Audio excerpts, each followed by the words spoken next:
Waalaikumsalam warahmatullahi wabarakatuh. Jadi terima kasih Pak Yatma. Mbak Farida, silakan. Assalamualaikum warahmatullahi wabarakatuh. Alhamdulillah saya di Seoul sehat, keluarga di rumah juga sehat. Semoga teman-teman juga sehat selalu. Oke, alhamdulillah. Terima kasih Mbak Farida atas kabar-kabarnya. Kemudian Mas Fahri, silakan Mas Fahri. Assalamualaikum Mas. Waalaikumsalam warahmatullahi wabarakatuh. Kabar saya dan keluarga di Finlandia semuanya sehat-sehat Mas. Oke, alhamdulillah. Kemarin sakit kena COVID, terus yang ini alhamdulillah sudah sehat-sehat lagi. Oke, alhamdulillah. Di Finlandia suhunya berapa Mas Fahri sekarang? Sekarang minus 14 Bapak. Minus 14 ya? Iya, makanya musim flu, musim COVID kemarin ya. Sebulan kemarin mungkin kena flu, habis itu istirahat bentar kena COVID, terus ya alhamdulillah sehat-sehat lagi sakit keluarga. Oke, alhamdulillah. Oke, terima kasih Mas Fahri atas kabar-kabarnya. Kemudian yang belum, Pak Gianto, silakan Pak Gianto.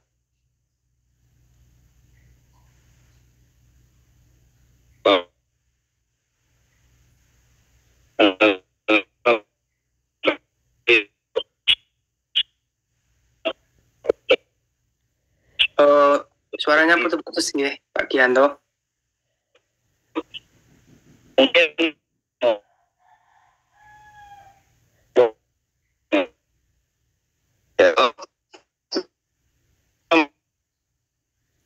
Oke, masih putus-putus Pak Gianto. Sinyalnya mungkin Mas. Oke, kemungkinan sinyalnya. Sanggoe mana Mas Amin? Kalimantan Barat Mas. Kalimantan Barat nih. Sanggo Kalbar. Di deretan Pontianak nih pula. Oke. Nah nanti habis kajian dicek peta nggih, Sanggau. Sanggau. Ustadz sudah ada jawaban, mungkin sebentar lagi bergabung Mas. Oke. Oke, sambil menunggu Ustadz bergabung, mari kita persiapkan alat tulisnya untuk mencatat daripada malam hari ini. Dan juga mungkin ada yang mau bertanya, bisa nanti rasain atau ditulis di kolom chat nih. Dari saya kurang lebihnya saya minta maaf. Saya serahkan ke Mas Amin. Dari saya sekian. Wassalamualaikum warahmatullahi wabarakatuh. Waalaikumsalam warahmatullahi wabarakatuh. Terima kasih Mas Ma'ruf untuk moderator malam hari ini. Ya, untuk qiraahnya nanti dilanjutkan surat An-Nur ya, untuk pekan depan bisa ditulis.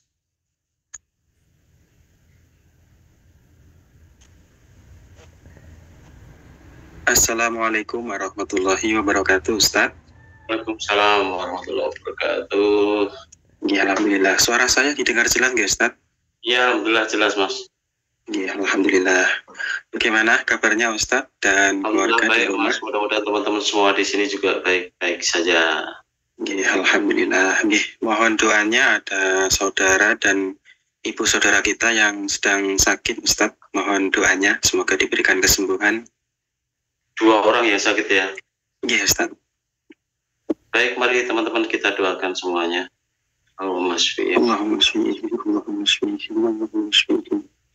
Ya, kemudian melaporkan yang tergabung dalam Zoom meeting ada 17 saudara, Ustaz. Ya, yang di Korea ada 5 saudara, yang di Jepang ada 3, yang dari Taiwan 1 saudari, Hong Kong 3 saudari, dari Finlandia ada 1, dan lainnya dari Indonesia, Ustaz. Ya, alhamdulillah, mudah-mudahan bisa istiqomah dan mampu mengambil pelajaran untuk perbaikan kualitas akhlak kita. Itu saya kira, Mas. Oke, amin, amin. Insya Allah untuk kajian bisa dimulai, Ustaz. Baiklah teman-teman semuanya, mari kita mulai. Bismillahirrahmanirrahim. Wassalatu wassalamu ala Rasulillah. Salam dari Al-Ustadz untuk teman-teman semuanya. Waalaikumsalam warahmatullahi wabarakatuh. Ya, silakan. Minggu lalu kelihatannya masih ada satu pertanyaan yang belum terselesaikan. Sementara saya ngambil kacamata dulu. Oke, Ustaz. Ada satu sisa pertanyaan dari Facebook, Pak Samsul Hadi. Assalamualaikum Ustaz. Waalaikumsalam warahmatullahi wabarakatuh. Dalam sholat jamaah yang dilaksanakan berdua, yang benar sejajar, apa makmum agak mundur, Ustaz? Ya, yang jelas bukan beda soft itu maksudnya. Artinya tidak di depan dan di belakang. Ya, sebaris di situ maksudnya tidak beda soft. Maka kemudian mau segaris penuh juga tidak apa-apa, mau sedikit setengah langkah ke belakang juga tidak ada apa-apa, tidak masalah. Yang penting tidak dua soft kan gitu, satu soft di situ. Jadi jejer persis juga tidak apa-apa, mau turun sedikit ke belakang juga tidak ada apa-apa. Tidak ada aturannya yang pasti dalam konteks itu, yang jelas tidak dalam soft yang berbeda kan itu.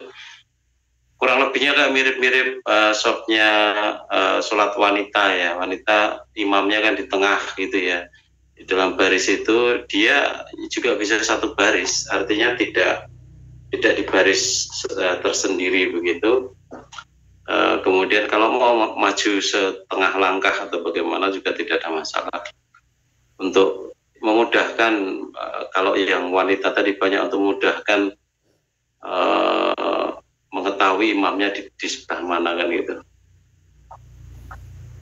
Gitu Mas, mudah-mudahan saya dipahami. Ya, untuk tambahan sedikit Ustaz, untuk yang sejajar itu kakinya juga harus rapat nih Ustaz, berarti nih, untuk yang sama-sama lelaki. Iya, rapat dalam sholat itu kan sejajar pundaknya dan kakinya ya. Sebenarnya yang jadi patokan itu sebenarnya adalah pundaknya tadi. Kalau kaki kan bisa diatur lebar tidak lebar begitu. Kalau kakinya itu melebar terlalu jauh, maka nanti pundaknya tidak rapat. Kalau terlalu rapat juga nanti ketika di dalam shop itu ketika duduk itu ndeyek, bahkan sering nindei. Minggu lalu juga ada yang bicara tentang jejer wong lemu, kemudian betul-betul kayak tertindih atau terdesak banget karena kegemukannya tadi ketika duduk. Jadi kita sendirilah yang ngatur di situ. Yang penting tidak bisa dilewati, gampangannya wedus kan itu. Artinya tetap antara pundak satu dengan yang lainnya bisa saling bersentuhan gitu, dekat gitu. Itu Mas. Ya, ada pertanyaan tambahan baru masuk Ustaz. Ya, silakan. Assalamualaikum Ustaz. Waalaikumsalam warahmatullahi wabarakatuh. Mohon tausiahnya. Saya punya orang tua yang sudah pikun. Untuk melaksanakan sholat tidak pernah dilakukan lagi dalam beberapa bulan terakhir. Kemudian apa yang harus saya lakukan sebagai anak Ustaz? Terima kasih. Saya tidak tahu kondisinya seperti apa ya, tingkat kepikunannya. Kalau diajak komunikasi masih bisa, maka selalu saja dengan usaha yang lebih intensif, lebih serius, lebih ikhlas, mengajaknya sholat. Jadi sifatnya tidak hanya sekedar mengingatkan, tetapi mengajak. Karena sudah pikun tidak bisa mengimami, kalau bisa ya yang ngajak itu yang imami. Ya paling tidak terus diajak, jadi tidak hanya sekedar mengingatkan, tapi betul-betul didesak, didorong untuk diajak sholat dan gitu. Kalau masih bisa komunikasi, tetapi kalau sudah tidak bisa komunikasi, meskipun beliau sudah hidup, mungkin saja sudah dinilai mati oleh Allah karena akalnya sudah tidak berfungsi lagi kan itu. Jadi Islam itu taklif hukum itu hanya berlaku bagi orang yang balik, yang artinya yang bisa disampaikan aturan untuk hukum itu kepada dia atau orang tersebut. Itu artinya akalnya bisa bekerja baik, bisa menerima pesan, bisa menerima perintah dan larangan Allah itu sendiri kan gitu. Nah, kita tahunya pikun itu kan sudah artinya kemampuan berpikirnya sudah berkurang. Maka kalau berkurangnya itu sudah betul-betul maksimal, artinya kemampuannya itu sudah sangat minim sekali di dalam mengingat, di dalam menggunakan akalnya, indikatornya adalah dia mampu berkomunikasi dengan baik atau tidak. Kalau dia sudah tidak mampu berkomunikasi dengan baik, artinya akalnya mungkin sudah tidak bisa menerima pesan dari orang lain, ya dia sudah tidak kena taklif hukum. Ya meskipun begitu, karena kita tidak tahu kedepannya seperti apa, maka tetap saja berusaha untuk mengajak, sholat lagi mengajak, sholat lagi mengajak, sholat lagi, terus saja di setiap waktunya sholat datang selalu diingatkan dan diajak tadi kan gitu. Nah, kalau perlu dilatih untuk wudhu ya dilatih. Kalau perlu apapun yang dikehendaki sebagai anak berusaha untuk memenuhi kebutuhan kehendak orang tua agar hatinya bisa tergerak, ya, terrajuk, terbujuk untuk bisa kembali sholat lagi kan itu. Nah, perlu juga dilihat dulu ketika berhenti sholat itu karena apa kan itu. Nah, maka kemudian karena apa, penyebab apanya itu yang kemudian berusaha untuk dihilangkan. Begitu Mas, mudah-mudahan bisa dipahami. Insya Allah untuk pertanyaan sudah tersampaikan Ustaz. Baik, kalau sudah tidak ada kita lanjutkan ayat berapa kemarin, 45 ya? Terakhir 44 Ustaz. Ya. Ya, sekarang kita 45, 46. Dulu kita bicara Asmaul Husna dulu sampai apa ya? Asmaul Husna sampai Al-Majid Ustaz, ke 67. 67 ya, itu sudah? Sudah Ustaz, terakhir nih Bu. Oke. Ya, nanti ketika kita bicara tentang sifat-sifat atau pelanggaran-pelanggaran yang dilakukan oleh Bani Israel, nanti kita akan kembali ke sana. Silakan. Quran surat Al-Baqarah, surat kedua ayat 45 dan 46. A'udzu billahi minasy syaithanir rajim. Wasta'inu bis-sabri was-shalah wa innaha lakabiratun illa 'alal khashi'in alladzina yadhunnuna annahum mulaqu rabbihim wa annahum ilaihi raji'un. Dan mohonlah pertolongan dengan sabar dan sholat itu sungguh berat kecuali bagi orang-orang yang khusyuk, yaitu mereka yang yakin bahwa mereka akan menemui Tuhannya dan bahwa mereka akan kembali kepadanya. Ya, jadi ini terjemahan yang saya lebih cocok ya daripada banyak terjemahan yang lain ya. Yang lain menerjemahkan jadikanlah sholat dan sabar sebagai penolongmu kan itu. Meskipun juga bisa dimaknai dengan betul, tidak ada masalah. Tapi saya lebih tepat ini. Jadi kata a'udzu billahi minasyaitonir rajim wasta'inu bis-sabri was-shalah itu maksudnya adalah wasta'inullaha kan gitu.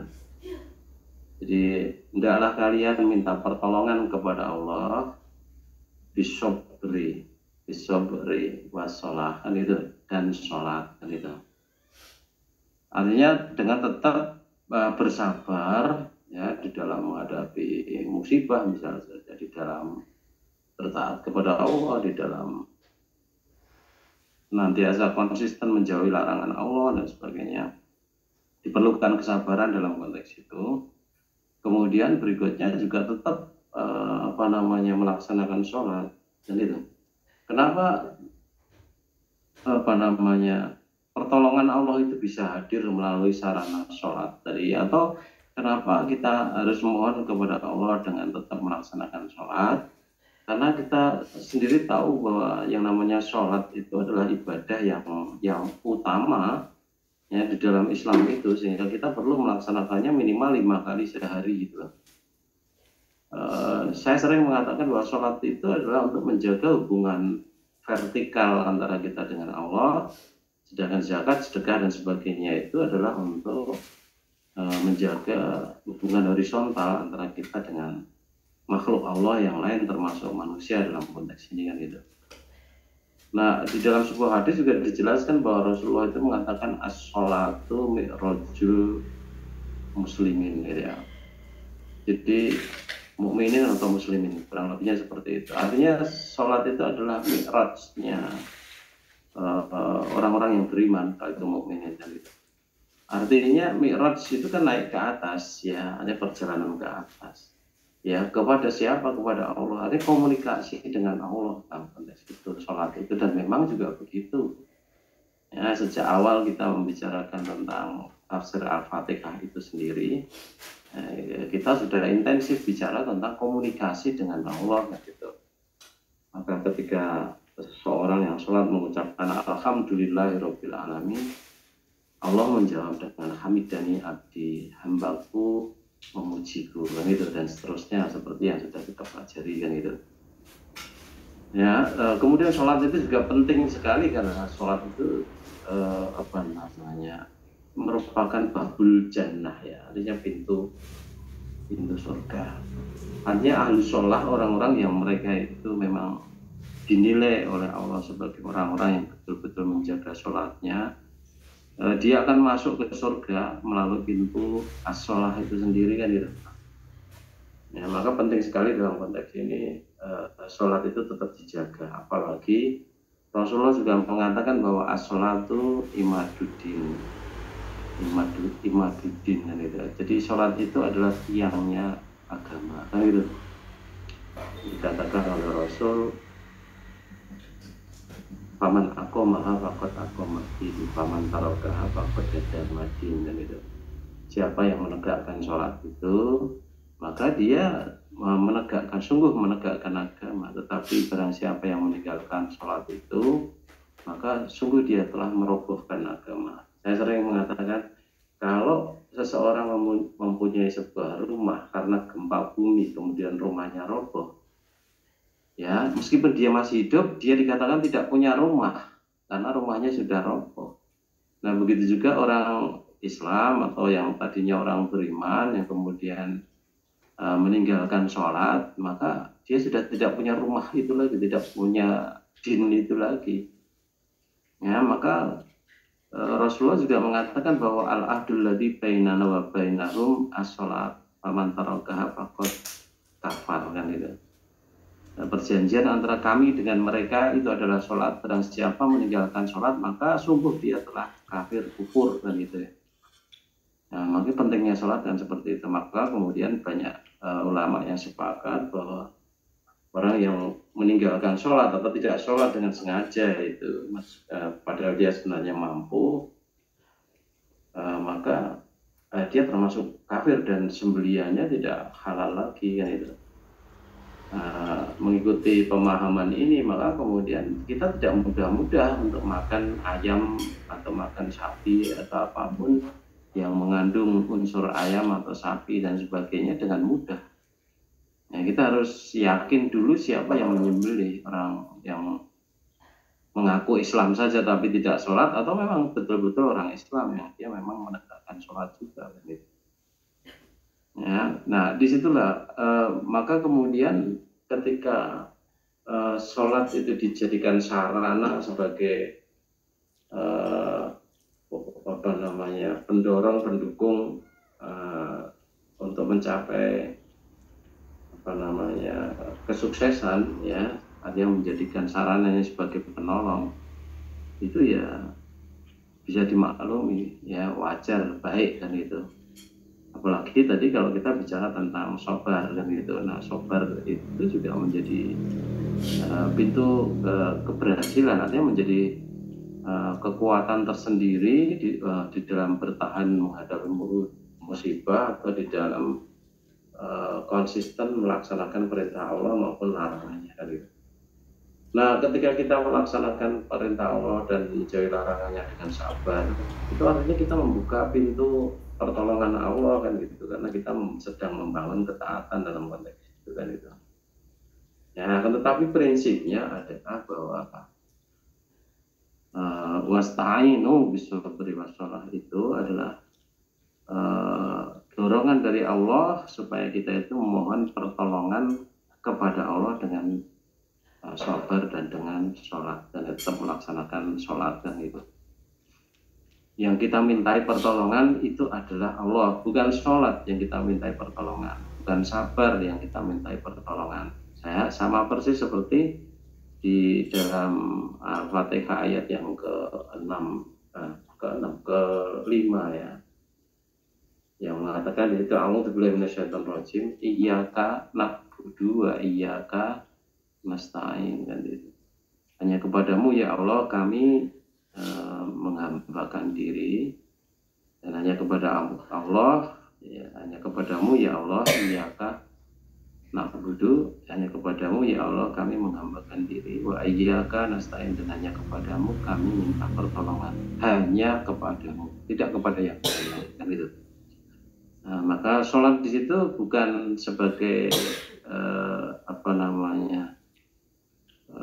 sosok yang dimintai pertolongan, tetapi hanya menjadi sarana untuk mendapatkan pertolongan Allah. Jadi kalau seseorang yang dia mohon pertolongan kepada Allah tidak sholat, ya maka tidak mungkin dia ditolong oleh Allah, karena dia sendiri sudah mengabaikan ketaatannya kepada Allah, komitmennya kepada Allah, komitmen penghambaannya kepada Allah sudah hilang dalam konteks ini.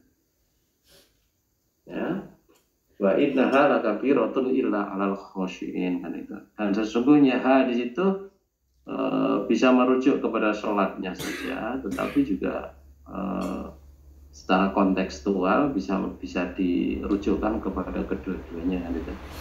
Meskipun dari sisi nahwunya kurang pas kan itu ya. Tetapi secara kontekstual untuk dua-duanya, meskipun secara nahwu ya hanya untuk sholat saja, tapi itu bukan persoalan yang serius dalam konteks itu ya. Wa innaha lakabiratun illa 'alal khoshiin, dan sesungguhnya sholat itu amat sangat berat kecuali bagi orang-orang yang khusyuk kan itu. Nah sekarang kita lihat ya, ayat ini Allah menjelaskan bahwa sholat itu sangat berat kecuali bagi orang yang khusyuk. Maka kita lihat dulu apa itu yang artinya khusyuk ya. Khusyuk itu bisa bermakna khudu, aja khudu bisa diartikan sebagai tunduk. Ya, khusyuk itu kan itu. Nah, artinya orang yang merasa enteng di dalam sholat, nyaman, enak, bahagia di dalam sholat itu hanya orang-orang yang memang tunduk patuh kepada Allah. Hanya orang-orang yang memang hatinya itu sudah Islam secara hakiki, tidak hanya sekedar Islam secara syar'i, sudah mengucapkan syahadat, tetapi sudah Islam secara hakiki yang memang kehidupannya itu diwarnai dengan Islam. Nah, tunduk patuh kepada Allah kan itu. Ya, artinya kalau kita itu ingin menjadi hamba Allah yang menikmati indahnya sholat, ya menikmati kebahagiaannya di dalam menunaikan sholat, ya, maka yang harus kita bangun adalah hati kita. Maka seperti dulu pernah kita bicarakan, kita membandingkan dua buah hadis yang mirip. Yang pertama hadis tentang sholat, yang kedua hadis tentang hati. Ya, yang satu mengatakan awalu ma yuhasabu bil abdu yaumal qiyamati as-shalah kan dia. Yang pertama-tama di akhir kiamat nanti adalah sholat. Siapa yang sholatnya baik, ya maka baik seluruh amalnya. Nah, begitu juga hadis yang lain, di dalam diri kita ada segumpal daging atau darah. Ya, nah, kalau dia itu baik, maka seluruh hidup kita atau bagian hidup kita itu baik, bagian tubuh kita baik. Kalau dia itu jelek, maka seluruh bagian tubuh kita itu akan jelek. Ya, maka kemudian relevan sekali kalau kita ingin membangun sholat kita itu, yang kita bangun adalah hatinya.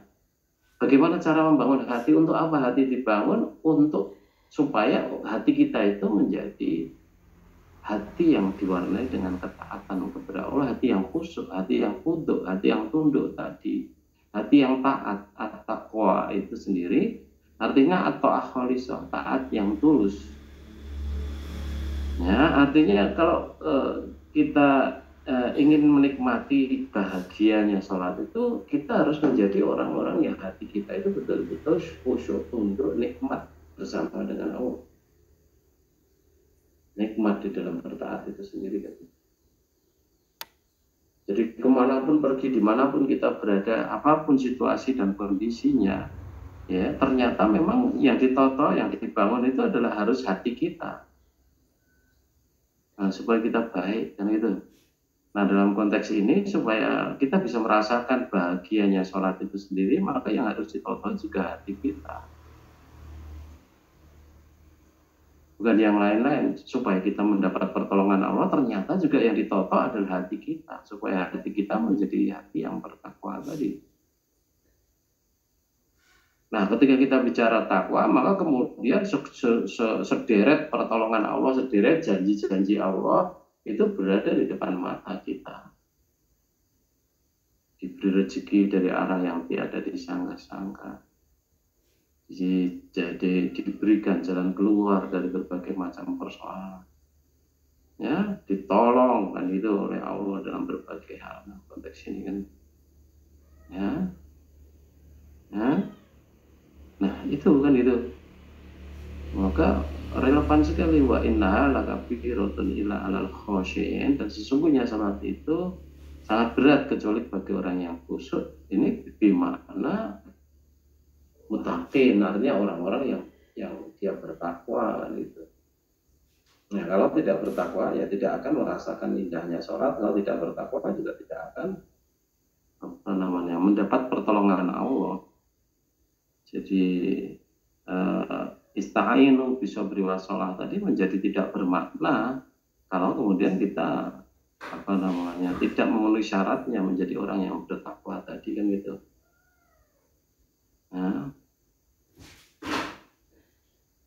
Nah, kemudian berikutnya di situ dijelaskan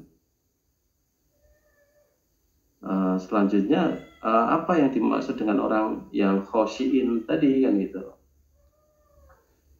Alladzina yadunnuna annahum mulaqu rabbihim wa annahum ilaihi raji'un kan itu. Alladzina yadunnuna annahum mulaqu rabbihim lagi wa annahum ilaihi raji'un. Dhanna yadunnu itu kalau dinisbahkan kepada manusia artinya bisa bermakna berarti dugaan, perkiraan, prasangka dan sebagainya.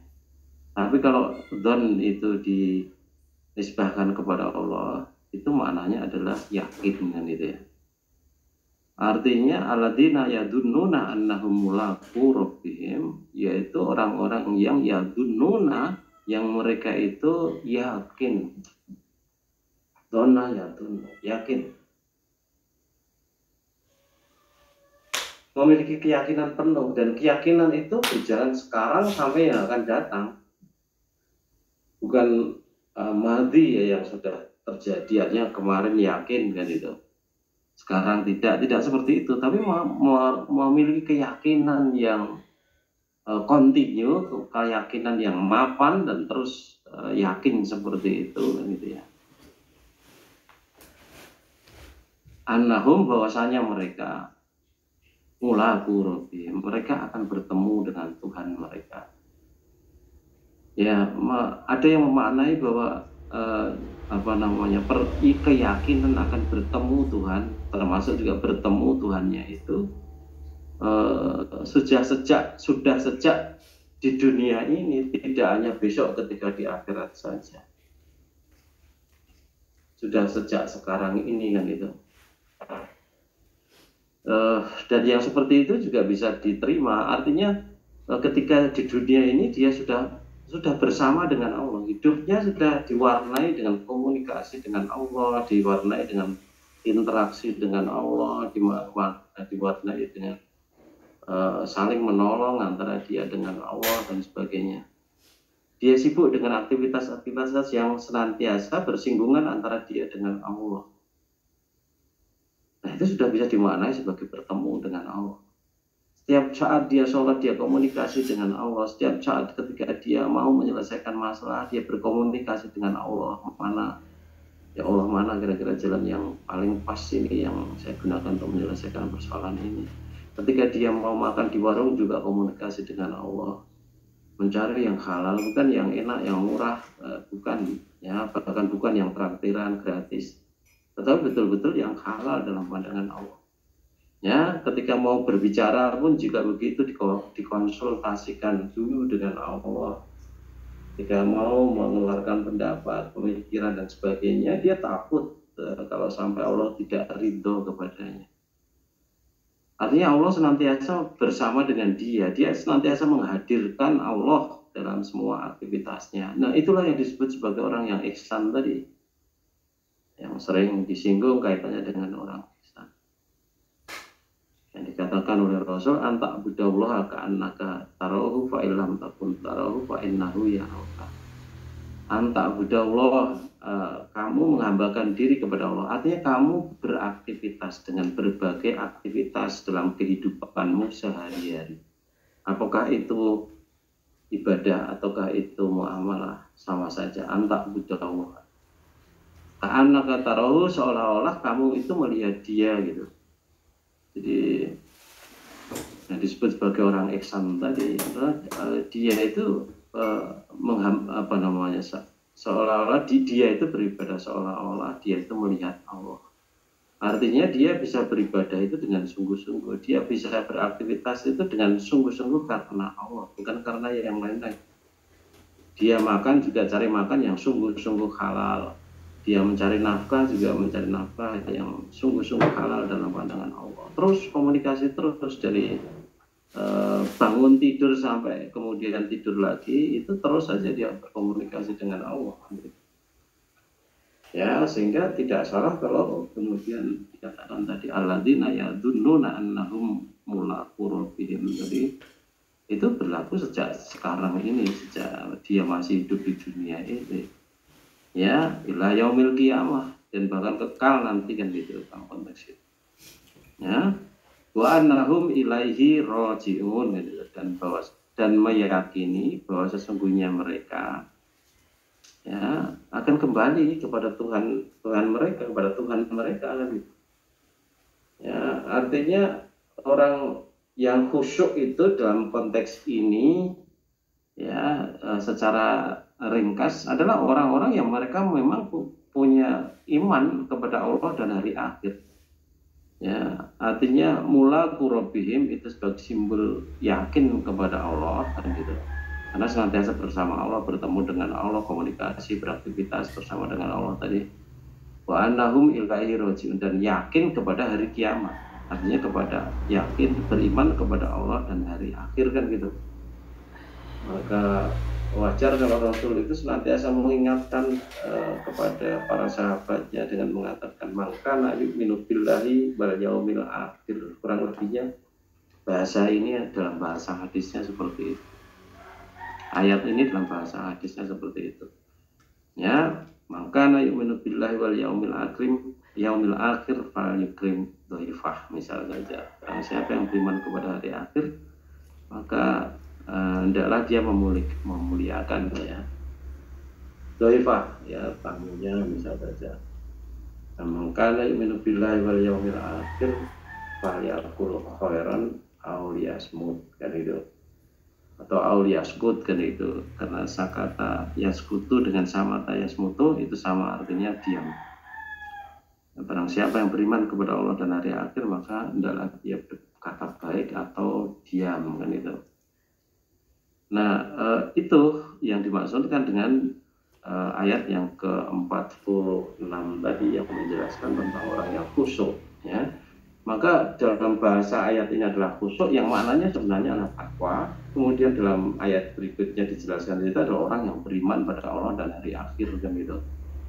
Ingat ya, kalau dulu pernah kita bahas bahwa iman itu ada 6. Tapi kalau seseorang tidak beriman salah satu di antara 6 itu berarti dia sebenarnya tidak beriman kepada Allah dan hari akhir. Maka yang dimaksud di sini ada beriman kepada Allah dan hari akhir, dan itu beriman kepada yang 6 itu. Kalau kita beriman kepada Allah, otomatis Allah yang beritakan tentang Quran, mengirimkan Quran, ya otomatis kita harus beriman kepada Quran. Kalau kita beriman kepada Allah, otomatis kita beriman Quran. Kalau kita beriman kepada Allah, otomatis kita juga beriman kepada Jibril, karena Jibril yang memberitakan adanya Jibril, tugas Jibril, ketaatan Jibril, semuanya itu juga dari Allah kan itu. Kalau kita tidak beriman kepada malaikat dan sebagainya itu yang semua diberitakan oleh Allah, maka kita berarti tidak beriman kepada Allah kan gitu. Nah begitu juga kalau sampai kita tidak beriman kepada Rasul, berarti kita juga tidak beriman kepada Allah, karena Allah lah yang memberitakan tentang Rasul, yang memberikan otoritas kepada Rasul untuk mengajarkan berbagai hal dalam agama itu kepada kita dan sebagainya, yang merintahkan kita supaya taat kepada Rasul juga Allah. Kalau kita tidak beriman kepada Rasul, berarti kita juga tidak beriman kepada Allah kan itu. Maka secara sederhana itu dijadikan gambaran sebagai orang yang beriman, orang yang bertakwa dalam konteks ini kan gitu. Nah itu jadi kalau ayat ke-40 berapa kemarin, 44 kemarin itu merupakan solusi ya dari berbagai macam pelanggaran manusia atau Bani Israel ya, kepada Allah, yaitu solusinya dengan sholat dan zakat dan sebagainya ya. Tetapi Bani Israel juga masih banyak yang kemudian mereka melakukan pelanggaran, termasuk di situ adalah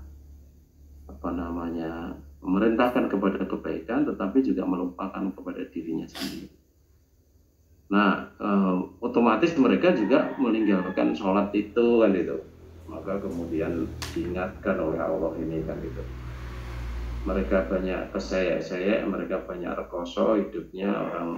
Orang Yahudi itu sampai ditindas oleh Fir'aun dan sebagainya. Dan tidak hanya Fir'aun saja, tidak hanya bangsa Mesir saja yang menjajah mereka, tetapi orang Romawi sekian lama juga menjajah orang-orang itu, Bani Israel itu. Nah kalau sekarang mereka itu juga menjadi bangsa yang penjajah malahan begitu, artinya dia tidak belajar dari sejarah, tidak mau belajar dari sejarah, merasa sombong dengan kehebatannya, dirinya menjadi orang yang terpilih di mata Allah dan sebagainya ya. Maka kemudian justru sekarang memilih menjadi bangsa penjajah ya. Nah itu yang menjadi ironi ya.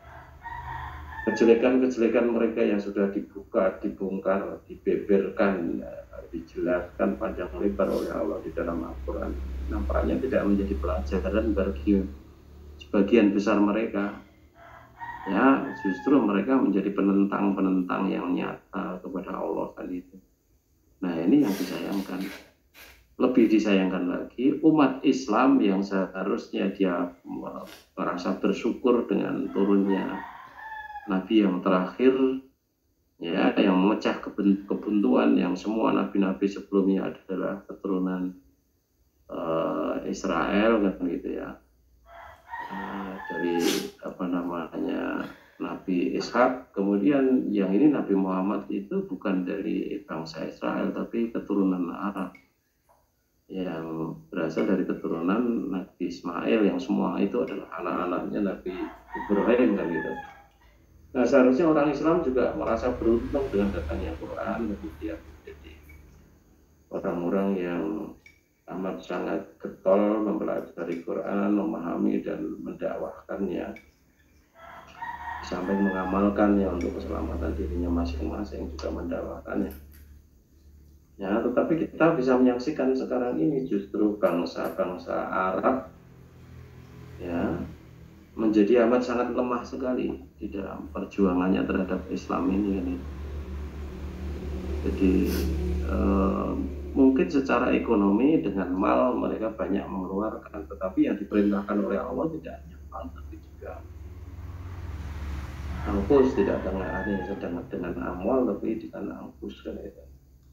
Seharusnya dalam situasi Palestina, bangsa Arab, umat Islam mengalami genosida di Gaza itu, seharusnya orang-orang beriman seperti di Mesir, di Yordania, di Arab Saudi, di Suriah itu tanpa diperintah seharusnya bersatu, ya, karena bersatu untuk memberikan bantuan langsung menghadapi Israel. Karena Rasulullah sendiri sudah mengajarkan kepada kita bahwa mereka itu bagaikan satu tubuh, sama-sama orang beriman. Ya, tetapi kemudian saya yakinnya karena kosongnya keimanan yang ada di dalam hati itu menjadikan mereka itu lebih takut ya kehilangan dunianya ya daripada takutnya kehilangan akhiratnya. Ya, takut kalah nanti harus menghadapi Amerika, takut malah menjadi bangsa yang terjajah dan sebagainya. Takut kepada hal yang sifatnya duniawi ya, amat sangat mengerikan. Padahal mereka punya banyak potensi yang luar biasa besar di situ ya, yang bisa berkontribusi untuk mencegah terjadinya genosida. Kalau mereka kompak maju bareng dengan segala kekuatannya, maka kemudian Amerika sebagai backingnya Israel dan Inggris itu tentu akan mikir-mikir. Ya, mereka cinta dunia daripada terus perang akhirnya menderita kerugian yang begitu banyak, menjadi bangkrut dan sebagainya. Mereka akan mencegah diri. Boleh jadi mereka akan mengorbankan Israel.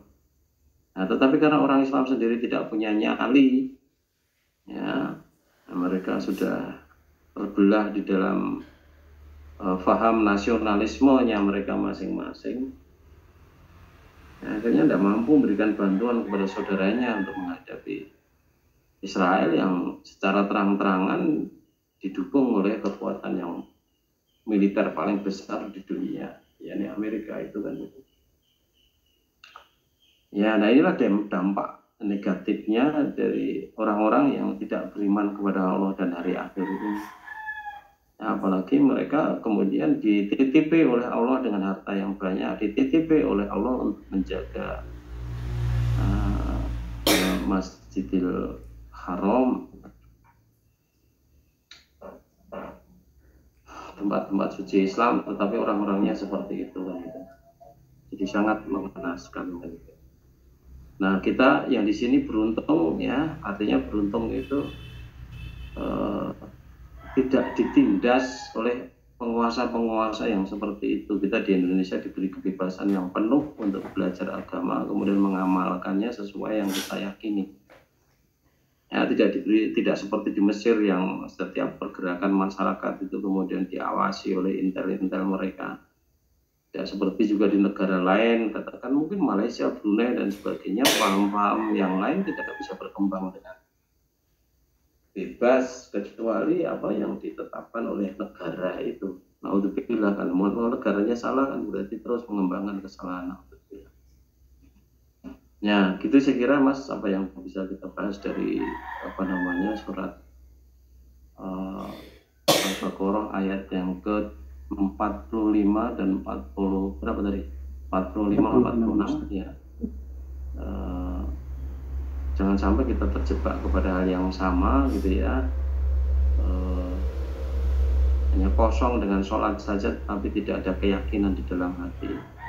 Jangan sampai kita terjebak pada jebakan yang sama, sholat hanya sekedar formalitas saja tetapi tidak mampu menundukkan hati kita kepada Allah ya, sebagai zat yang menciptakan jagat raya, yang memelihara dan memilikinya, yang memerintahkan kita untuk melaksanakan sholat itu yang kemudian kita abaikan. Nah, kalau kita sama terjebak hal yang sama seperti itu, seperti Bani Israel itu, ya kita akan bernasib yang sama. Di dalam salah satu hadis itu kan dijelaskan bahwa kurang lebihnya adalah la tatba'una sunana man qablakum shibran bi shibrin wa dira'an bi dira'in hatta law dakhulu juhra dabbin tapi tumuhum al yahudu wa nasara aman. Dan itu jadi sungguh kalian itu akan mengikuti ya tatba'una sunana man qablakum. Sungguh kalian itu akan mengikuti jalan-jalan orang sebelum kalian.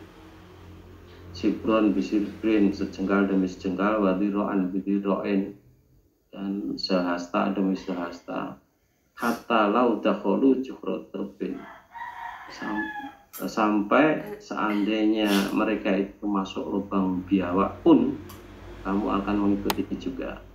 Ada sahabat yang bertanya, al-Yahudu wa Nasara, apakah mereka itu Yahudi dan Nasrani? Rasulullah mengatakan, faman. Artinya siapa lagi? Siapa lagi kalau bukan mereka? Ya, maka wajar kisah tentang mereka itu diceritakan panjang lebar di dalam Islam itu supaya menjadi pelajaran kita semuanya dan supaya kita menjauhinya, sama persis seperti doa kita dalam ihdinas siratal mustaqim siratal ladzina an'amta 'alaihim, tekanannya ada ghairil maghdubi 'alaihim waladdallin. Jadi bukan ihdinas siratal mustaqim, ya Allah tunjukilah kami jalan yang lurus, yakni jalannya orang-orang yang telah Engkau beri nikmat. Siapa orang telah Engkau beri nikmat itu dijelaskan di dalam surat An-Nisa ayat 69 itu, bahwa mereka itu adalah orang-orang yang taat kepada Allah, minan nabiyyin wasiddiqin wasiddiqin wasyuhada'i wassolihin, kan gitu ya. Kemudian dijelaskan juga dari sisi lain, bukan jalannya orang-orang yang murkai dan juga bukan jalannya orang yang tersesat, yang secara eksplisit oleh Rasulullah dijelaskan innal maghdubu 'alaihim al-yahud, sesungguhnya orang yang dimurkai atas mereka itu adalah orang Yahudi, dan sesungguhnya orang yang tersesat itu adalah orang Nasrani, kan gitu. Eksplisit seperti itu, tetapi itu contoh saja. Secara umum yang dimurkai oleh Allah itu adalah orang munafik, dan secara umum orang yang tersesat itu adalah orang kafir, kan itu. Karena belum apa-apa, belum paham, belum ini tentang Islam, dia sudah menolak Islam, dia pasti akan tersesat. Sedangkan orang-orang munafik itu sudah ngerti jalan yang benar, yang baik itu seperti apa, dia sudah belajar, sudah mudeng, bahkan dia juga sudah sholat, tapi hidupnya tidak diwarnai dengan sholat.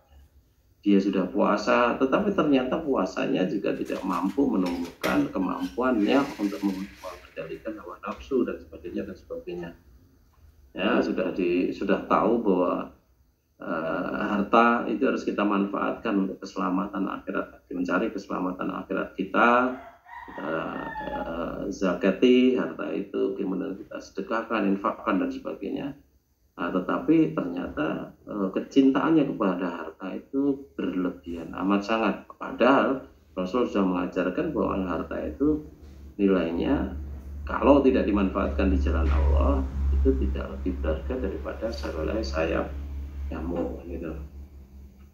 Ya, maka nyambung dari satu ke yang lain tadi kalau kita kaitkan antara satu dengan yang lain tadi kan. Ya, kembali sebagai orang Islam yang mempelajari ayat ini, tentu kita harus mengambil pesan apa yang ada di balik kedua ayat ini yang harus kita cermati dan kita amalkan dalam kehidupan sehari-hari, kan itu. Yang pertama tentu saja kita harus betul-betul memfungsikan sholat kita. Artinya sholat kita itu betul-betul harus tegak, ya, baik dalam keadaan sholat maupun keadaan di luar sholat. Kita tetap harus khusyuk, harus tunduk, harus taat kepada Allah. Kalau di dalam sholat kita itu taat kepada Allah, Allah merintahkan angkat tangan, kita juga angkat tangan. Allah memerintahkan rukuk, kita juga rukuk.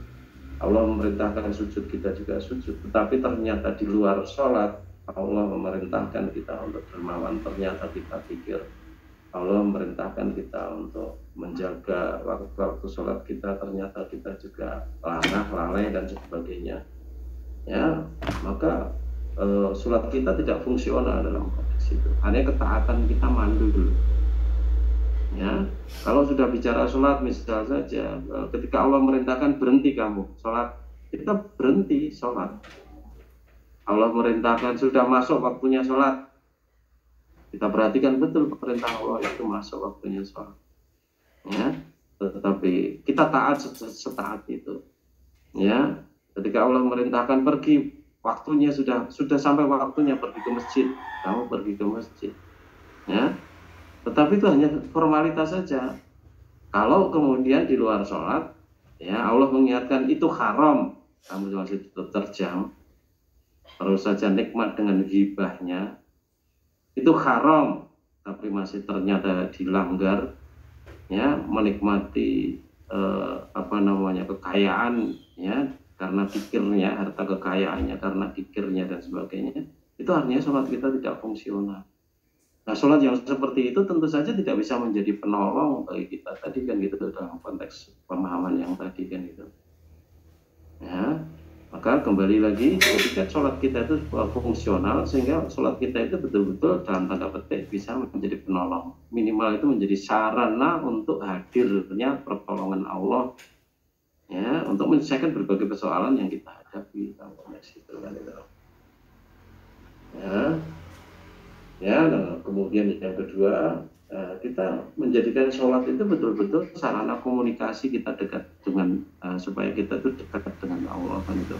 Nah, kalau seseorang itu dekat dengan zat yang dia hormati, yakni Allah tadi, tentu saja akan tidak tega, tidak sampai hati, ya, untuk mengkhianatinya. Kalau kita jauh dari orang yang kita hormati, mungkin saja ketaatan kita itu menjadi berkurang. Tetapi ketika kita senantiasa menjaga kedekatan kita dengan Allah, ya, di situ melalui sholatnya kan gitu ya.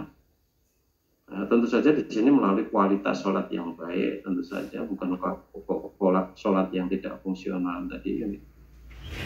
Nah, maka menjadi hamba Allah yang sangat dekat dengannya kan itu. Nah, kedekatan kita dengan Allah tadi otomatis ya akan menjadi wasilah ya untuk mendapatkan pertolongan Allah tadi, karena amal-amal soleh yang dilakukan sebagai buah dari kedekatan kita dengan Allah tadi. Nah, kemudian berikutnya juga banyak deretan di belakangnya janji-janji Allah yang terkait sholat, termasuk miftahul jannah tadi atau babul jannah dan sebagainya, termasuk juga sholat sebagai tiang agama dan sebagainya tadi akan mengikuti semua rombongan kebaikan itu akan senantiasa bersama dengan kita kalau kita betul-betul menegakkan sholat kita. Ya, artinya menegakkan ketaatan kita di dalam sholat maupun di luar sholat. Artinya menjadikan senantiasa hati kita itu khusyuk, tunduk, ya, taat dengan tulus kepada Allah dengan melalui media sholat itu tadi. Begitu Mas, mudah-mudahan jadi paham. Oke Ustaz. Sebelum ke pertanyaan tertulis, barangkali ada yang mau bertanya secara langsung, monggo langsung bisa diaktifkan voice-nya.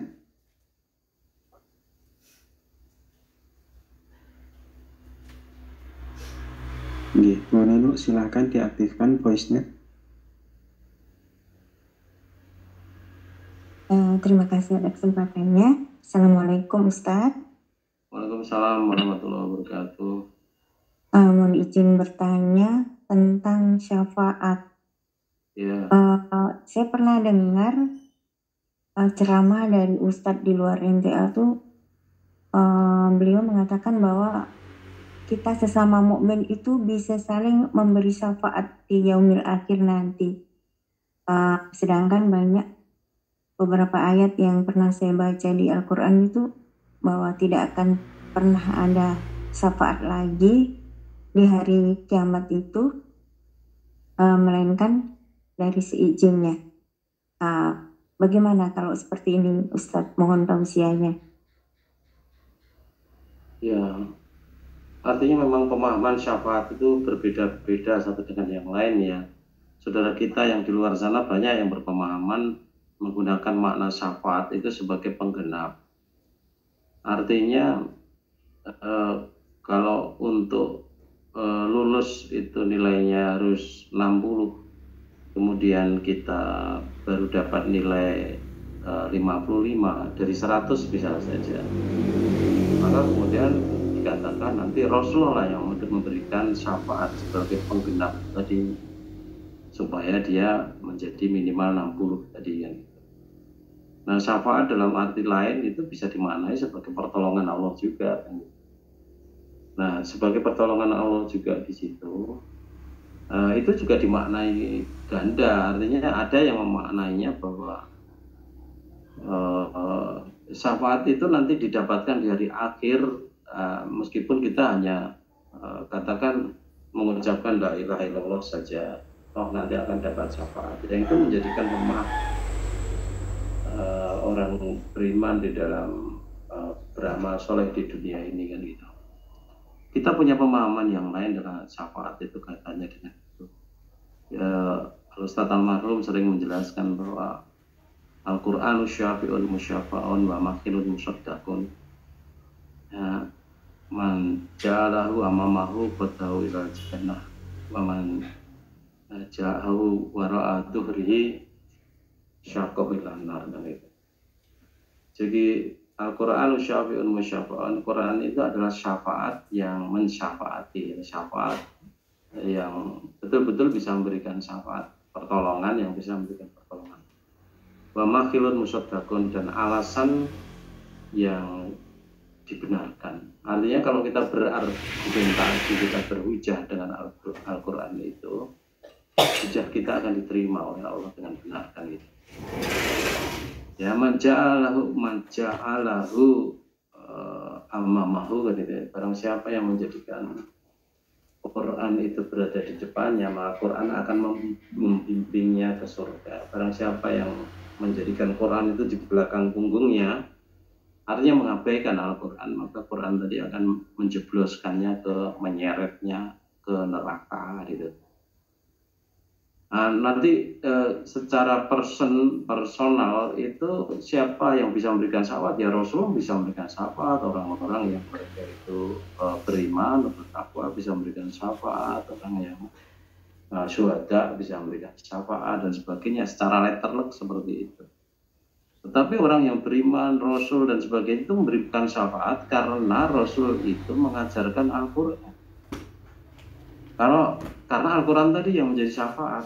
Rasul memberikan syafaat karena Rasulullah mengajarkan Al-Quran. Seseorang yang dia belajar Al-Quran, kemudian dia mengamalkan hidup sesuai dengan Al-Quran, itu hakikatnya dia mendapat syafaat dari Rasul, bukan dari yang lain-lain gitu loh.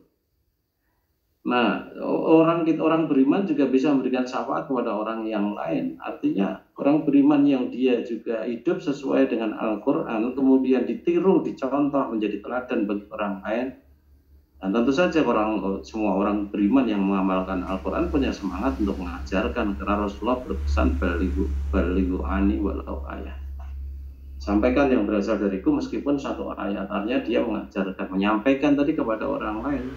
Nah, orang lain yang mendapat pengajaran Al-Quran, pembelajaran Al-Quran dari dia tadi, kemudian menjadi baik, hakikatnya dia mendapat syafaat Al-Quran tadi dari orang itu yang mengajari dia. Begitu juga orang yang mati syahid dalam pertempuran. Nah, itu jelas orang baik dalam kehidupan sehari-hari, tentu juga baik, menjadi teladan. Dan bahkan kematiannya itu juga menjadi teladan bagi orang-orang yang melihatnya, orang yang berada di sekitarnya, membaca ceritanya. Ya, bahwa dia rela mengorbankan nyawa, harta dan nyawanya karena Allah, karena Islam ini kan itu. Dan itu juga memberikan pelajaran Quran kepada teman-temannya, orang di sekitar. Artinya dia memberikan syafaat Al-Quran tadi kepada orang tadi yang temannya atau tetangganya tadi kan gitu. Nah, itu sudah diterima sejak di dunia ini. Nah, realisasinya, kapitalisasinya dalam bentuk piala itu nanti diberikan di akhirat kan gitu.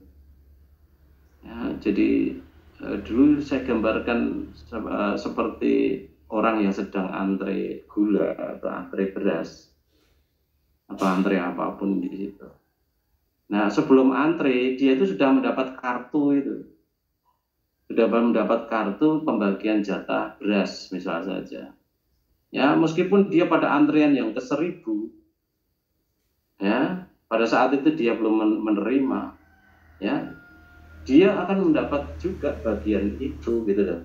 Kalau nanti sudah sampai di depan kan gitu. Ya, dia sudah mendapat kartu itu, sudah berjam-jam dia antri sudah mendapatkan hak itu. Nah, nanti diberikan pada saat dia sudah sampai di depan. Nah, begitu juga dengan syafaat itu. Jadi orang-orang yang dia memasukkan dirinya ke dalam kelompok orang-orang yang beriman dan beramal soleh, kelompok orang yang bertakwa, hakikatnya sudah dapat kartu itu, kartu takwa tadi. Nah, tinggal menunggu mati saja. Kalau menunggu antre mati saja, kalau dia masih hidup di dunia itu masih dapat syafaat dalam bentuk yang seperti itu. Artinya dia hidup bahagia, dekat dengan Allah, menikmati Islam ini dengan indah dan sebagainya di dunia ini, dia sudah mendapatkan syafaat itu, Quran tadi. Nah, sebagai kapitalisasi, sebagai realisasi perwujudan ini dalam arti ganti dalam bentuk kenikmatan balasan dari Allah nanti sesudah mati kan itu. Maka siapapun A mengajarkan B dengan Quran, ya, kemudian B masuk A masuk surga, B masuk surga, B itu tidak mendapatkan syafaat dari ini orang yang dikehendaki Allah, kata itu. Artinya jika Allah menghendaki itu artinya sesuai dengan sunatullah-nya. Ingat ya ketika pandemi kemarin sejarah tentang Umar bin Khattab yang akan berkunjung ke Damaskus yang sedang kena wabah taun apa itu ya. Karena kemudian dapat informasi bahwa dilakukan pemisahan di situ antara yang di kota yang sehat, kemudian yang sakit, kemudian diungsikan keluar kota, dan memang betul-betul parah waktu itu. Akhirnya Umar membatalkan diri dia jadi mengunjungi itu. Kemudian ada sahabat yang menyalahkan, kurang lebihnya menyalahkan Umar, kamu mau lari dari takdir. Maka Umar mengatakan, ya saya lari dari satu takdir Allah menuju kepada takdir Allah yang lain. Artinya satu sisi kalau Umar itu masuk ke Damaskus, ada di situ sunatullah untuk mendapatkan wabah tadi, penyakit tadi. Mungkin saja Umar akan mati sesuai dengan sunatullahnya, kena penyakit tadi kan gitu. Nah, kemudian Umar lari dari itu menuju takdir lain lagi. Takdirnya balik ke Madinah, tidak jadi ke sana. Kalau balik ke Madinah tidak jadi ke sana, artinya dia tidak jadi secara sunatullah tidak jadi terinfeksi. Untuk sebab akibatnya tidak jadi terinfeksi, maka dia sehat selamat. Dan itu kaitannya dengan itu. Maka harus kita memaknai seperti itu. Artinya jika Allah kehendaki, kehendak Allah itu berjalan sesuai dengan sunatullahnya. Kan itu. Maka seseorang itu mendapatkan syafaat atau tidak mendapatkan syafaat itu juga sesuai dengan sunatullahnya. Kalau sesuai dengan sunatullahnya kita itu belajar Quran, meyakininya, mengamalkannya, bahkan ikut memperjuangkannya dalam kehidupan sehari-hari, artinya dia dapat syafaat. Nanti diganti dengan surga di sana. Kalau sudah mati kan itu. Tetapi kalau kemudian itu artinya dia dikehendaki oleh Allah, diizinkan oleh Allah kan gitu ya. Kemudian kalau dia tidak menempuh sunatullah itu, tidak menempuh sunatullah untuk paham Quran, mengamalkan dalam kehidupan sehari-hari, tapi dia mengambil sunatullah yang bertentangan dengan itu, ya dia tidak diberi izin oleh Allah untuk mendapatkan syafaat itu karena tidak bersinggungan dengan Quran tadi. Nah, itu pemahaman kita, jangan sampai kita salah paham. Kalau gagal paham atau salah paham, kita banyak berharap saja dari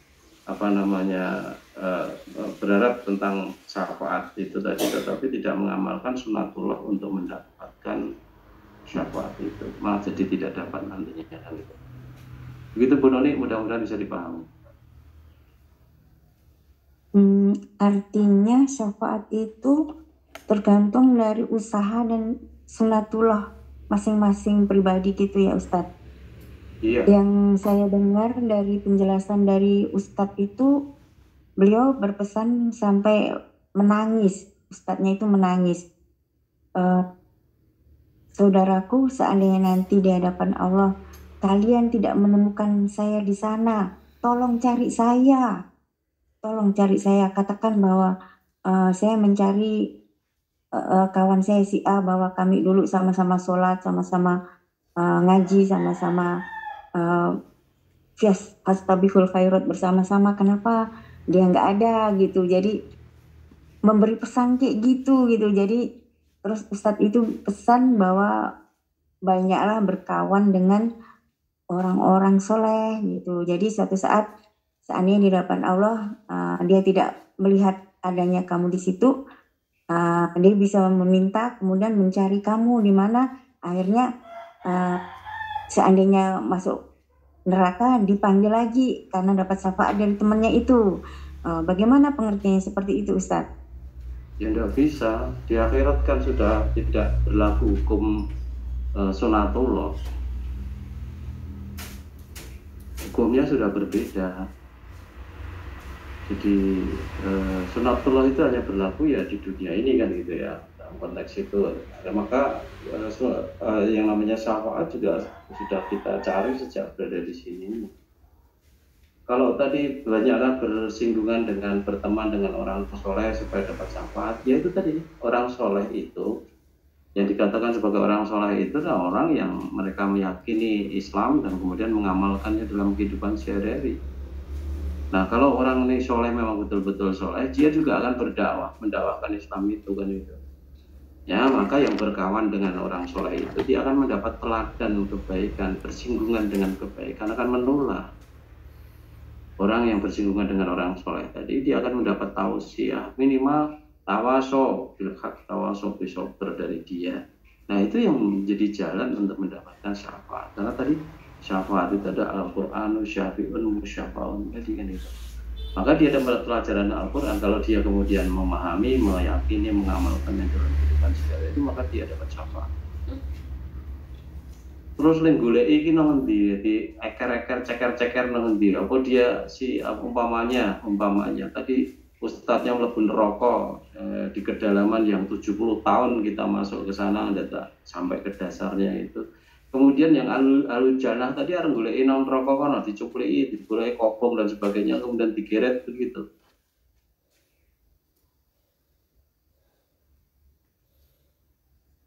Tidak bisa diterima secara letterlek pemahaman itu kan gitu. Jadi kalau ingin ditolong oleh orang soleh yang menjadi ahlul jannah ya, atau pertolongannya ya dilaksanakan di dunia ini. Hasilnya nanti dipetik di akhirat, sama seperti orang menanam buah, menanam pohon itu kan gitu. Tidak kemudian menanam kemudian dapat keluar hasilnya kan tidak. Dia tanam dulu, dia rawat dulu, dia pupuk dulu, ya, dia jaga dan sebagainya. Pada saatnya tertentu nanti di musim panen baru dia dapatkan. Nah begitu juga dunia ini, kita ini hidup di dunia ini. Ada makalah yang mengatakan dunia masru'atul akhirah. Dunia ini adalah tempat bertanam yang nanti akan diunduh, dipanen di akhirat nanti kan itu. Maka disinilah kita bertanam, kemudian nanti hasilnya kita tuai di akhirat nanti. Bukan kita hanya berteman dengan orang baik saja, sementara orang baik banyak beramal soleh, kamu tidak mau beramal soleh, maka kamu jadi munafik dan sebagainya. Tiba-tiba mau dimasukkan ke surga. Ya Allah tidak ridho lah. Allah sudah punya aturan, sudah punya aturan main, sudah punya janji. Inna munafiqina fit darkil asfali minan nar. Sesungguhnya orang-orang munafik itu tempatnya itu di dalam neraka yang paling bawah. Nah kira-kira yang perlu digolek-goleki tadi kira-kira siapa kalau bukan orang munafik? Kalau dia orang taat kan sudah masuk surga. Yang berteman dengan orang yang hilang suara kita tadi kira-kira siapa? Kan alun nar di situ.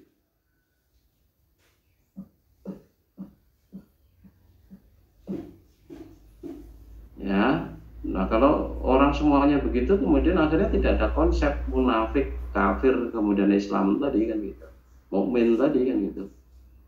Ya, yang namanya orang munafik itu ya sama seperti kita, mereka itu juga sholat, juga puasa, juga ngaji, kan itu.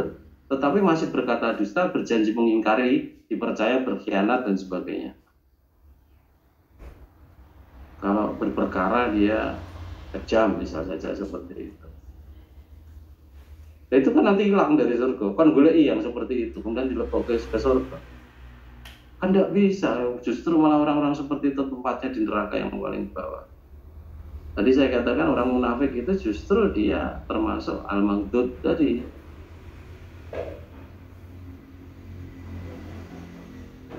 Nah, begitu harus dipikirkan. Biar mereka punya pemahaman yang seperti itu, kita menghormati saja. Ya, tetapi kita punya pemahaman berdasarkan hadis yang lain.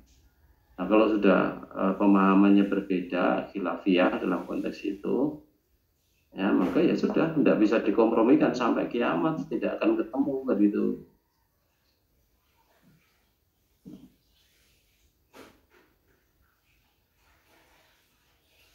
Itu Bu Nuni, mudah-mudahan bisa dipahami. Kalau ada pertanyaan menyusul, monggo silakan. Makasih Ustadz, lebih ya logis penjelasan Ustadz tadi. Ya, makasih Ustadz. Sama-sama. Ya, terima kasih Bu Nino. Ada pertanyaan tertulis Ustadz? Ya, maaf untuk ya bukan Nuni kuali saya. Maaf. Assalamualaikum warahmatullahi wabarakatuh Ustadz. Waalaikumsalam warahmatullahi wabarakatuh. Sufi itu apa Ustadz? Saya cari definisi di Kamus Besar Bahasa Indonesia. Sufi adalah ahli ilmu tasawuf. Dan ilmu tasawuf itu apa Ustadz? Filsafat ya. Artinya tasawuf itu ilmu filsafat. Sebenarnya ilmu filsafat itu induknya segala ilmu. Ya. Yang bicara tentang hakikat hidup manusia dan sebagainya itu sebenarnya kan ilmu filsafat itu. Ya, maka kemudian di sana banyak cabang-cabang yang kemudian dikembangkan, termasuk di situ ilmu ma'rifat, kemudian hakikat, thariqah dan sebagainya. Sebenarnya itu baik, ya, tetapi kemudian orang menyalahgunakan, melenceng menjadi tidak karuan gitu. Jadi tasawuf atau kalau dalam bahasa secara umum itu adalah ilmu filsafat, itu induknya segala ilmu. Di dalam tasawuf atau dalam filsafat itulah dipelajari ilmu logika. Ilmu logika inilah yang kita digunakan oleh Allah untuk kita supaya bisa memahami Al-Quran itu dengan ilmu logika itu. Maka salah satu syarat dari seorang ahli tafsir itu kan dia harus mempelajari, menguasai ilmu mantik. Ilmu tentang akal kan itu.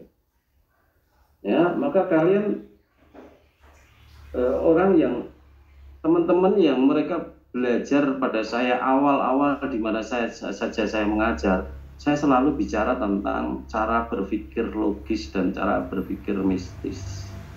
Di cabang manapun itu atau di calon cabang manapun ya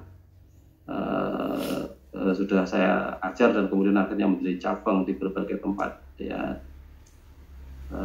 Selalu begitu, karena bagaimana mungkin seseorang itu bisa memahami Al-Quran dengan baik, dengan mapan, kalau dia itu tidak konsisten ya dengan menggunakan cara berpikir yang benar, cara berpikir yang logis itu.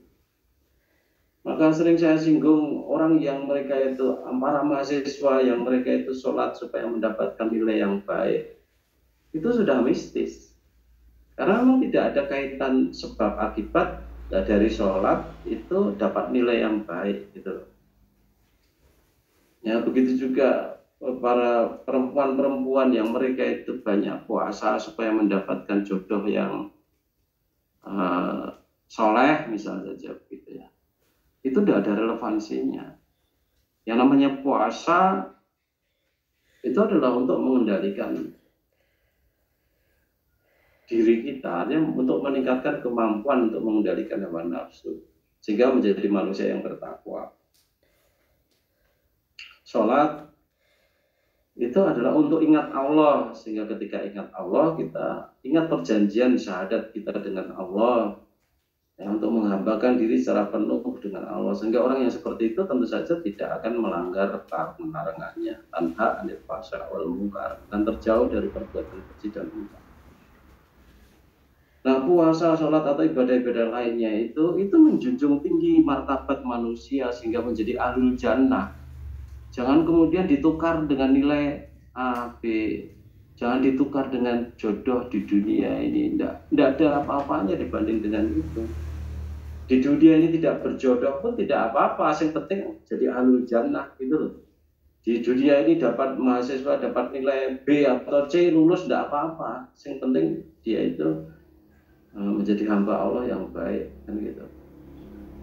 Itu yang diajarkan oleh Allah kepada kita. Tetapi umat Islam ini karena berpikirnya rancu, kadang berpikir logis, kadang berpikir mistis. Kalau di kampus dia berpikir logis, kalau di sholat atau di rumah atau di masjid dia berpikir mistis dan sebagainya dan sebagainya. Itu tidak bisa akan memahami kebenaran Allah, memegang, meyakini kebenaran Allah kalau kita masih berpikirnya seperti itu. Maka Allah kan memberikan posisi yang tinggi kepada ulul albab, orang yang memiliki pemikiran itu, dan posisi itu amat sangat tinggi. Ya, kalau dibikin level itu ulul albab itu kelompok manusia itu paling tinggi, termasuk di situ juga Rasul, Nabi pada di situ, di atasnya malaikat, di atasnya sendiri adalah Allah, kan gitu. Tidak ada yang lebih hebat dari itu, kan itu. Ya.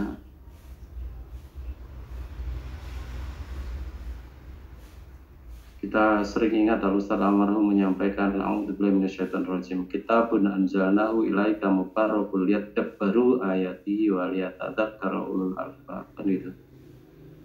Kitabun ini sebuah kitab, anzalnahu kami turunkan dia kitab itu, ilaika kepadamu wahai Muhammad, mubarakun penuh dengan berkah. Artinya kebaikannya banyak di situ, kemanfaatannya banyak di situ. Lihat baru ayat-ayat supaya ditadabburi ayat-ayatnya. Jadi tidaknya sekedar dibaca atau diingat, tetapi betul-betul dipahami, didalami secara detail, bahkan dianalisis, diambil kemanfaatannya yang banyak dari Al-Quran itu. Maka dulu saya ajarkan 6 level tingkat pemikiran manusia itu harus bisa dimanfaatkan semua untuk memahami agama itu. Dari taksonomi Bloom yang tervisi itu tidak hanya sekedar mengingat, memahami, kemudian mengamalkan, tidak, tetapi harus punya kemampuan untuk menganalisis, mengelompokkan variabel-variabel yang berbeda satu dengan lain sesuai dengan kelompoknya, melihat hubungan antara satu dengan lainnya itu kok begini, itu karena apa, dan sebagainya. Kemudian level berikutnya adalah mengevaluasi. Level mengevaluasi itu penting. Dulu saya katakan, saya berikan contoh waktu itu, man ra'a minkum munkaran falyughayyirhu biyadihi fa illam yastati' fa bilisanihi fa illam yastati' fa biqalbihi wa dzalika adhaful iman. Barang siapa yang melihat kemungkaran, maka hendaklah dia merubah dengan tangannya, biyadihi, kan itu, dan kekuatannya. Nah, bagaimana mungkin orang bisa menilai amal seseorang itu termasuk mungkar kalau dia tidak pandai mengevaluasi. Dari level kelima berpikir kita, mengevaluasi, menilai, artinya membandingkan dengan kebenaran standar. Kebenaran standarnya apa? Quran dan Sunnah. Kalau omongan orang itu atau kalau perbuatan orang itu ternyata justru bertentangan Quran dan Sunnah, berarti dia salah. Yang itu perlu ditegur, kan gitu. Maka ada konsep tawasul bil haq, tawasul bis sabr, kan itu. Di atas itu adalah di level menciptanya, punya kreativitas. Umat Islam itu harusnya seperti itu, kan gitu, di dalam memahami agama ini. Cuman sayang kita hanya mengingat, memahami itu saja, bahkan mengamalkan saja nyok-nyokan, kadang gelem, kadang ogah.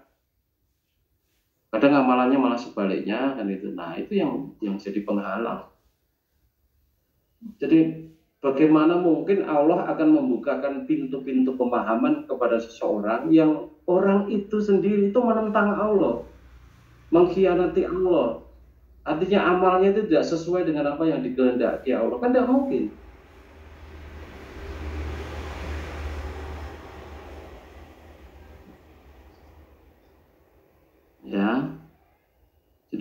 itu penting sekali cara berpikir tadi. Artinya lihat baru ayat ini supaya dipelajari, dipahami, dianalisis dan sebagainya. Ayat-ayatnya itu waliyatadzakara ulul albab, supaya ulul albab, orang yang punya pikiran tadi itu mendapatkan pelajaran, mendapatkan kemanfaatan, mendapatkan barokahnya tadi.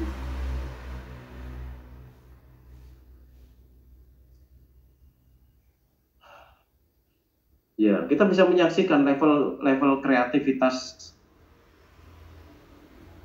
para sahabat pada saat itu ketika Rasulullah hadir, itu hanya disuruh mencatat saja Al-Quran, menulis, menghafal. Tetapi kemudian para sahabat ditinggalkan Rasulullah tadi, khawatir kalau kemudian orang yang hafal Quran itu pada meninggal di medan perang, kemudian Quran menjadi tercerai-berai. Nah, mereka punya kreativitas menciptakan metode baru untuk melestarikan Quran, yaitu dengan cara ditulis, dibukukan, digandakan, dikirim ke berbagai provinsi dan sebagainya. Dan kreativitas seperti itu terus berlanjut sampai sekarang, ya, dalam bentuk software, aplikasi, dalam bentuk CD, dalam bentuk memori card dan sebagainya sudah nggak bakal bisa dipalsukan lagi dengan cara yang seperti itu. Itu berkat kreativitas orang-orang yang baik tadi. Allah akan berikan jalan, akan menunjuki kepada orang-orang yang memang baik dan dia mau mengamalkan dengan penuh ketaatan tuntunan-tuntunan Islam ini, kan, sehingga bermanfaat.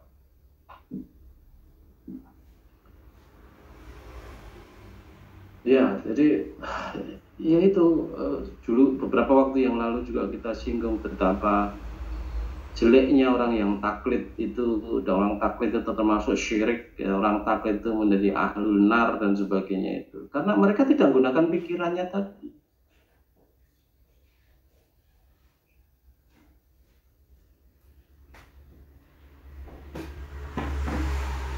Tidak menggunakan pikirannya tadi, maka kalau tidak menggunakan pikiran kan dia sudah menjadi robot. Kalau robot untuk apa? Robot masuk surga.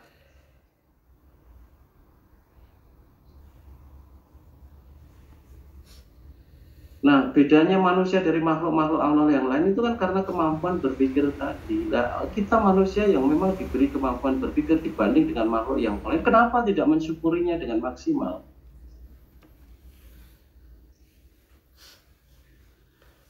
Padahal dijanjikan, janji-janji Allah dan Rasulnya itu amat sangat tinggi. Jadi cara berpikirnya dulu diperbaiki, kemudian berikutnya sumber belajarnya atau bahan ajarnya sudah disediakan oleh Allah yang terbaik. Inna asdaqal hadis kitabullah wa ahsanal hadi Muhammad. Bahan ajarnya sudah disediakan oleh Allah, firman Tuhan sendiri. Inna asdaqal hadis kitabullah, sesungguhnya sebenar-benar perkataan itu adalah kitabullah, Al-Quran. Ya, dan sebaik-baik hidayah itu adalah petunjuk, itu adalah petunjuk Rasul, kan luar biasa. Dan bahkan sudah dipesan oleh Rasul bahwa Taraktu fikum amroini lan tadillu ma masaktum bima kitaballah wa sunnatan nabiyhi, kan itu. Artinya orang tidak akan tersesat selama-lamanya kalau dia berpegang kepada keduanya ini, yakni Quran dan Sunnah tadi sebagai bahan ajar yang terbaik tadi. Jadi otaknya dipersiapkan menjadi otak yang terbaik, mampu kemudian berpikir sampai level yang lebih sampai level ke-6 tadi seperti para sahabat. Tentu Rasul juga seperti itu. Ya, dan bahan ajarnya itu yang terbaik juga datang dari Allah dan Rasul. Ya, kemudian tinggal diperintahkan hidup seperti itu, sudah pasti kan jadi baik. Tetapi karena hawa nafsu, karena ini itu kemudian manusia justru malah berbelok. Sampai pemahaman syafaat, pemahaman surga neraka, pemahaman akidah, itu jadi pusat bahasa yang tidak karuan. Awal pembicaraan kita tentang Bani Israel ini, kita berbicara tentang akidah Bani Israel yang salah supaya tidak terulang pada kita, kan gitu. Begitu juga terus sampai sekarang ini kita masih berbicara tentang kesalahan-kesalahan yang terjadi yang disengaja tentu saja itu yang oleh Bani Israel yang kita pelajari untuk kita hindari, tentu saja seperti itu. Tadi pertanyaan apa tadi terakhir tadi kok sampai di sini? Ilmu tasawuf, Ustaz. Oh ya, artinya ilmu tasawuf itu adalah filsafat, ya itu tentang berpikir, ya kemampuan berpikir, induknya segala ilmu itu ya. Sebenarnya itu ilmu yang bagus, ya Andre orang kebablasan. Kalau sampai kebablasan, yang kemudian akhirnya muncul berbagai macam tarekot dengan berbagai macam pelajaran yang menyimpang, itu ya jadi menyimpang. Kalau daripada seperti itu ya sudah kembali pada Quran Sunnah saja. Tidak perlu belajar tasawuf pun kamu bisa masuk surga kalau kamu itu paham Quran, yakin, amalkan dalam kehidupan sehari-hari. Nah, tidak perlu harus menjadi ahli filsafat seperti Rocky Gerung misalnya saja. Itu kamu tetap bisa masuk surga. Atau kamu bisa berinteraksi dengan manusia dengan baik dengan otakmu, ya meskipun tidak belajar filsafat, karena kita sudah belajar logika dalam kehidupan sehari-hari. Begitu Mas, mudah-mudahan sudah paham. Untuk pertanyaan masih sisa 2, namun waktu tidak mencukupi, Ustaz. Insya Allah akan disampaikan pertemuan selanjutnya. Kemudian laporan terakhir yang tergabung dalam Zoom meeting ada 26 saudara. Kemudian yang menyimak dari YouTube ada 40, yang menyimak dari Facebook ada 33, Ustaz. Ya, alhamdulillah, mudah-mudahan bisa mengambil manfaat dari apa yang kita bicarakan. Itu saja kira apa yang bisa kita bahas. Kurang lebihnya saya minta maaf. Mari kajian kita akhiri. Alhamdulillahirabbil alamin. Subhanakallahumma wa bihamdika asyhadu an la ilaha illa anta astaghfiruka wa atubu ilaik. Saya Rifma, assalamualaikum. Waalaikumsalam warahmatullahi wabarakatuh. Terima kasih Ustaz. Terima kasih Ustaz. Alhamdulillah telah kita ikuti dan simak tausiah dari beliau Ustaz Abdurrahman Suparno, yang mana pada malam hari ini masih melanjutkan tema pekan yang lalu, yaitu surat Al-Baqarah ayat 45 dan 46. Untuk pertanyaan yang masih tersisa yang belum dapat kami sampaikan, mohon maaf karena waktu tidak mencukupi. Insya Allah akan kami sampaikan di pertemuan selanjutnya juga kalau masih ada waktu. Terima kasih untuk partisipan yang istiqomah untuk bergabung dengan kajian Komtas. Semoga bisa mengambil pelajaran apa yang disampaikan oleh beliau Ustadz Abdurrahman Suparno. Banyak kurangnya kami mohon maaf. Kajian pada malam hari ini akan kami akhiri. Wabillahi taufiq wal hidayah. Wassalamualaikum warahmatullahi wabarakatuh. Waalaikumsalam.